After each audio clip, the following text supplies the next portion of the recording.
عمرے کا طریقہ۔ عمرہ کی ابتدا مکہ مکرمہ پہنچنے سے قبل احرام باندھنے سے ہوتی ہے۔ احرام سے مراد بذریعہ روڈ یا ہوائی جہاز میقات کی حدود سے گزرتے ہوئے حج یا عمرہ میں داخل ہونے کی نیت کرنا ہے۔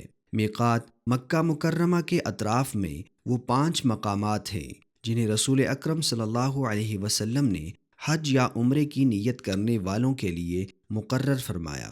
مرد اپنا احرام 2 سفید چادروں، تہبند اور اوڑھنی کے ساتھ، جبکہ عورت اپنے عام لباس میں احرام باندھ سکتی ہے جو زینت سے خالی ہو۔ اس کے بعد تلبیہ پڑھنا شروع کریں۔ تلبیہ کے شروع میں جس عبادت کا ارادہ ہے اس کی نیت کرنی ہے اور لبیک عمرتن یا لبیک حجن کہنا ہے، اور کعبہ کو دیکھنے تک کثرت سے تلبیہ پکارنا ہے۔ لبیک اللہم لبیک لبیک لا شریک لک لبیک ان الحمد والنعمت لک والملک لا شریک لک۔ احرام کی چادر کو درست کریں اور طواف کے دوران احرام کی چادر کا درمیانی حصہ اپنے دائیں بغل کے نیچے سے گزار کر دایاں کندھا ننگا کر لیں اور اس کے دونوں سرے بائیں کندھے پر رکھیں، اور کعبہ اپنی بائیں جانب رکھ کر گھڑی کی مخالف سمت طواف کریں۔ طواف کے پہلے چکر کی ابتدا حجر اسود کی سیدھ میں اللہ اکبر کہتے ہوئے حجر اسود کی طرف اشارہ کرنے سے ہوتی ہے، اور ابتدا میں یہ دعا بھی پڑھی جا سکتی ہے: اللہم ایمانا بک وتصدیقا بکتابک ووفاء بعہدک واتباعا لسنت نبیک محمد صلی اللہ علیہ وسلم۔ اور صرف مردوں کے لیے ابتدائی 3 چکروں میں کسی کو تکلیف دیے بغیر عام رفتار سے قدر تیز چھوٹے چھوٹے قدم اٹھاتے ہوئے چلنا سنت ہے۔ طواف کے دوران اپنا وقت ذکر، دعا اور تلاوت میں گزاریں، اور رکن یمانی اور حجر اسود کے درمیان یہ دعا بار بار پڑھیں: ربنا آتنا فی الدنیا حسنة وفی الآخرة حسنة وقنا عذاب النار۔ حجر اسود پہنچ کر اللہ اکبر کہتے ہوئے حجر اسود کی طرف ہاتھ سے اشارہ کریں۔ یہاں آپ کے طواف کا پہلا چکر مکمل ہو گیا اور دوسرا چکر شروع ہو گیا۔ اسی طرح 7 چکر مکمل کریں۔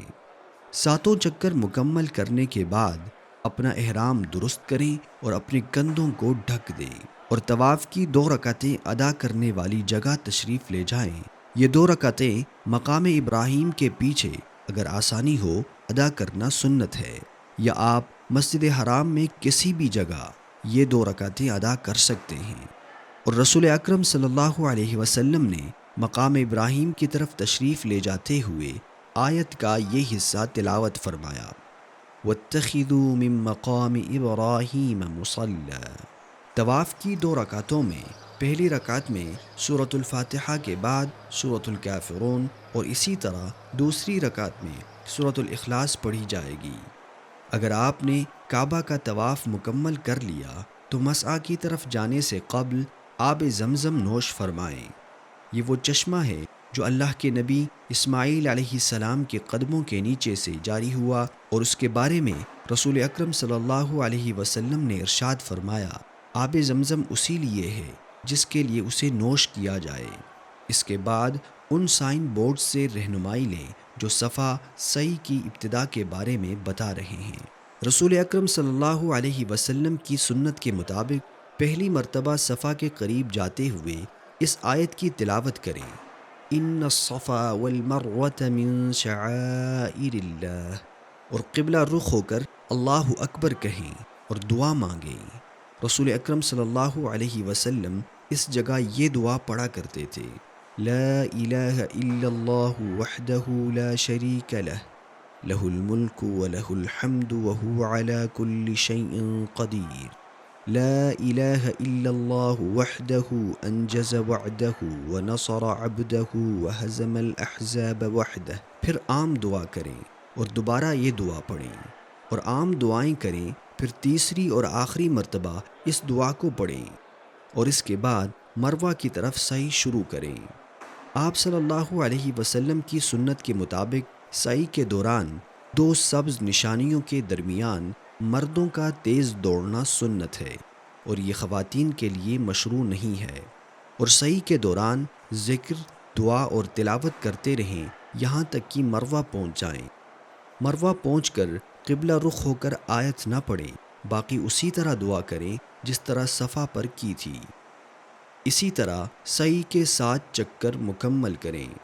صفا سے مروہ 1 چکر اور مروہ سے صفا دوسرا چکر ہے۔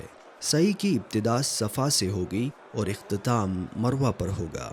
سعی مکمل کرنے کے بعد خواتین اپنے تمام بالوں کو اکٹھا کر کے آخر سے 1 سے 2 سینٹی میٹر تک کاٹیں گی، جبکہ مرد حلق یا قصر کروائیں گے، لیکن حلق کروانا بہتر اور سنت کے زیادہ قریب ہے، اور اس طرح معتمر مرد و خاتون کا عمرہ مکمل ہو جائے گا۔ اللہ ہم سب کے نیک اعمال قبول فرمائے۔